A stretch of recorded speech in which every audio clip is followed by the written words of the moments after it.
What is up guys, Technoobagy here, and welcome to another Guild Wars 2 video. Haven't made one in a while, it's probably been about a couple of weeks, but I figured I'd make one right now because it's a really cool time. You can't really see, but at the moment I'm in Lion's Arch, and there's a lot happening. It is the well, I guess it's the Halloween event for Guild Wars 2. Now this is really cool. There's like Halloween event sort of things in other games, such as like RuneScape and stuff, I guess would be the most common known one. But yeah, when Guild Wars 2 announced they're doing a Halloween event, you know, I sort of jumped at the chance. I haven't been playing too much Guild Wars 2 recently, but I came on to do the Halloween event, and I don't know, it sort of ignited my Guild Wars 2 flame again. And as you will notice, I guess, so you can see on myself and this character and that guy and that guy, we all have these book things on our back. I'm sorry the quality isn't too good, but yeah, you can see it there. That is the item you get for, whoops, that's the item, here it is, the Mad Memories. That is your, no, you can't see it on my guy. But that's the item you get for doing the Halloween event. It's really cool.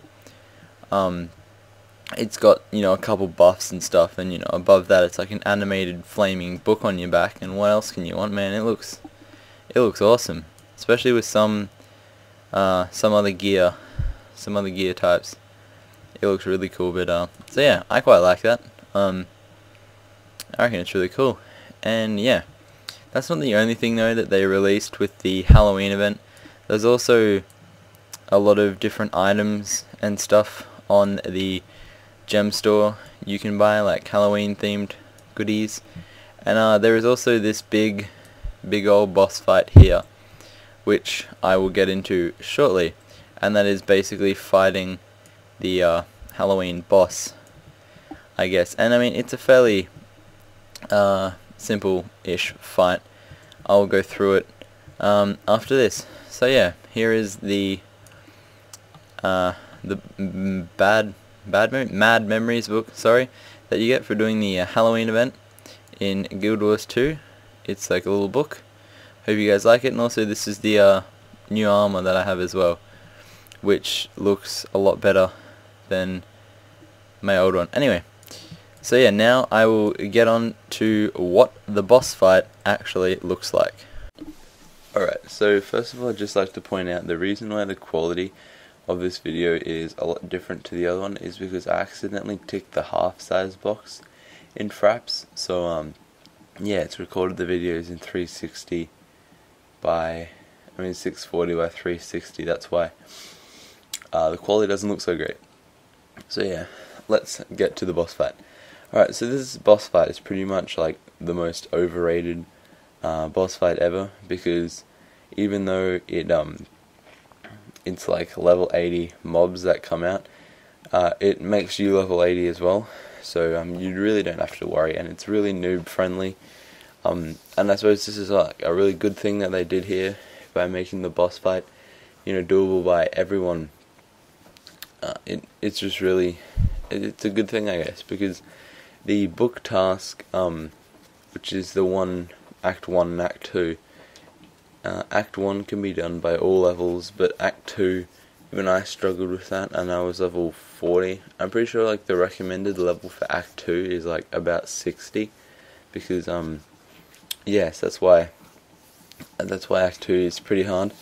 But yeah, so this boss fight, you can do it at any level, which is really helpful, and there's like no requirements for it either.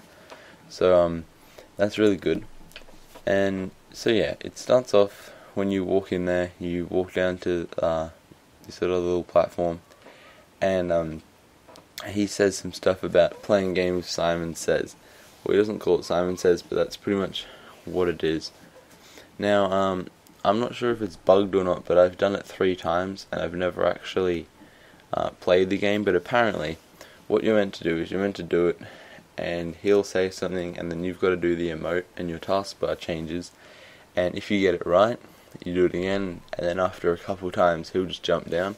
But if you get it wrong, he apparently blech, sorry, if you get it wrong, these doors pop up and out come all these level 80 creatures, which are no problem whatsoever because you're level 80 as well.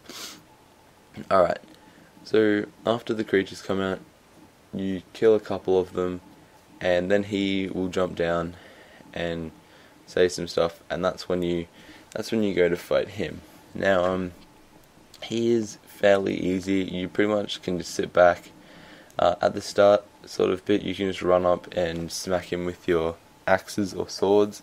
That's like no problem at all. But then there's 3 different ways he attacks you. He attacks you from his attacks that he does.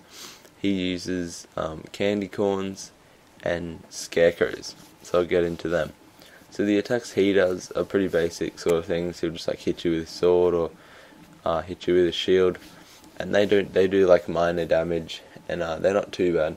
So during the first stage, you can pretty much just like hit him with your axes and stuff, and you don't really have to look out for that, and that goes through pretty quickly. And then he jumps down to the second platform on the little area, because it's in a what's it called? It's in like another little area, and he jumps down to the second platform of 3. And when he gets down here, he introduces you to the candy corns and the scarecrows. Now, these things, they're pretty, well, they're not really overpowered at all, but they're pretty much the main things that he uses to deal damage and stuff on you. Like, what happens with the candy corns, for example, is they spawn up on the ground, and then there's a little red circle around them. So pretty much you just want to steer clear of this red circle, otherwise they will explode and do a bit of damage. And because they come in like a really tight, little close together areas, you know, you can go from one explosion to another, and then, you know, it'll just drop you. So yeah, you want to kind of look out for that. But probably the worst thing, and the thing that's most likely to kill you during the boss fight, is the scarecrow. Now, it doesn't actually do any damage to you at all, but what it does is it fears you, so you pretty much just walk off in a random direction, and you can't control your character for like 3 seconds, I'm pretty sure.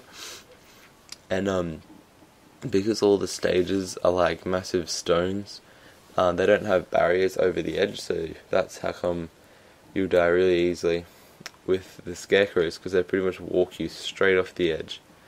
So yeah, you may think this is bad dying in here, but it actually, you know, it has no negative benefits whatsoever. Just respawn at a waypoint, and the waypoint is like the top of the first level, so it's like exactly where you start the event at, and just like jump down to whatever level the rest of your team's on, and so yeah, that shouldn't be too much of a problem at all.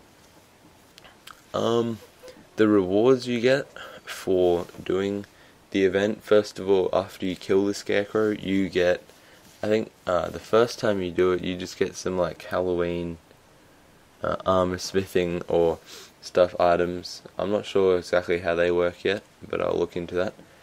You get about 13 silver, which is alright, and a bit of karma and a bit of XP, and that's the first thing. And a lot of people, they get that and they think, oh sweet, I'll leave the instance now and go back and do that, but don't actually. Most of the time, like pretty sure like about 80% of the time, when you kill him, he'll be on the bottom level, and then after you kill him, a chest will appear, and that's got some other really good items in it. But sometimes he does glitch out, and he goes at the very end, goes from the bottom level all the way up to the top. And sorry, what a lot of people don't realize is that the box appears. So after they kill him the first time, they then, you know, leave the instance and they don't get the other stuff. So yeah, make sure, even if you're on the top level, at the very end of it, go all the way down to the bottom and use the chest. Okay, another good thing about this is at like any level, I guess, it's a really good way to farm XP and stuff, because you can go back and redo it as many times as you like, and you can get those items in the chest as many times as you like. And if you stay in the same party, you can pretty much just keep going and going and going, and it only takes like 10-15 minutes to do the boss fight, which is really helpful. So yeah, I hope you guys have enjoyed this video on the Guild Wars 2 Halloween event. If you have, please give it a thumbs up and comment to say it was good. If you like my content, please subscribe to my channel for more Guild Wars 2 videos in the future and other stuff like that. So yeah, thank you guys for watching. Have a nice day.